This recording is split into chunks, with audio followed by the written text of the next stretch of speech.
Hello everyone.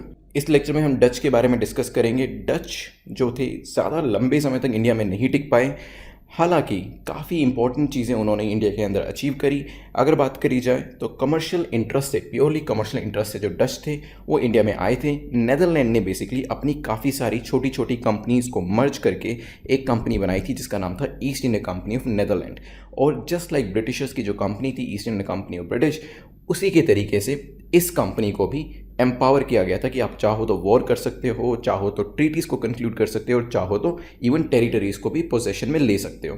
First factory अगर बात करें, डच ने अपनी इस्टेब्लिश करी थी मसूलीपट्टनम आंध्रा के अंदर 1605 में, और धीरे धीरे उन्होंने पोर्टुगीज़ के साथ कॉन्फ्लिक्ट करना स्टार्ट किया। तो यहाँ पे उन्होंने कैप्चर किया नागापट्टनम जो कि मद्रास के पास था, और ये एक इंपॉर्टेंट लोकेशन थी पोर्टुगीज़ के लिए क्योंकि उन्होंने अपनी मिलिट्री एस्टेब्लिशमेंट यहाँ पे सेटअप करी हुई थी। देन डच ने धीरे धीरे वेरियस फैक्ट्रीज को एस्टेब्लिश करना शुरू किया कोरोमंडल कोस्ट के ऊपर, गुजरात के पास, इवन उत्तर प्रदेश, बंगाल और बिहार में भी उन्होंने अपनी फैक्ट्रीज को एस्टेब्लिश किया। देन एक फैक्ट्री जो थी उन्होंने पुलिकट के अंदर भी एस्टेब्लिश करी। मेजरली वो इंडिगो में डील करते थे, और यहाँ पे पोर्टुगीज़ को ब्लो देने के बाद उनकी जो राइवलरी थी वो स्टार्ट हुई किसके साथ? ब्रिटिशर्स के साथ, जिसको हम एंग्लो डच राइवलरी के तौर पे पढ़ते हैं। तो इंग्लिश जो थे वो एक प्रोमिनेंट पावर थे दैट टाइम पर, क्योंकि वो धीरे धीरे अपने आप को एक्सपेंड कर रहे थे। पोर्टुगीज़ अपने आप को ऑलरेडी एक्सपेंड कर चुके थे, और अब यूरोप की तरफ से एक नई पावर आई थी, दैट वाज डच। तो डच एक नई पावर एस्टैब्लिश करना चाह रही थी इंडिया में अपने आप को।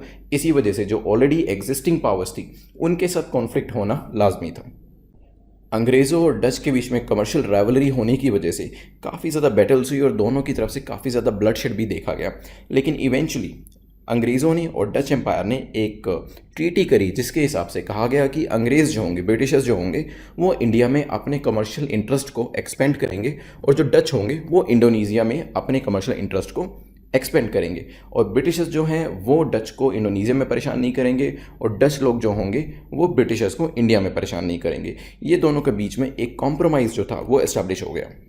इसी के साथ साथ बैटल ऑफ हुगली के अंदर भी डच लोगों को हार का सामना करना पड़ा अंग्रेज़ों से, जिससे उनकी पोजीशन कुछ हद तक वीक हो गई।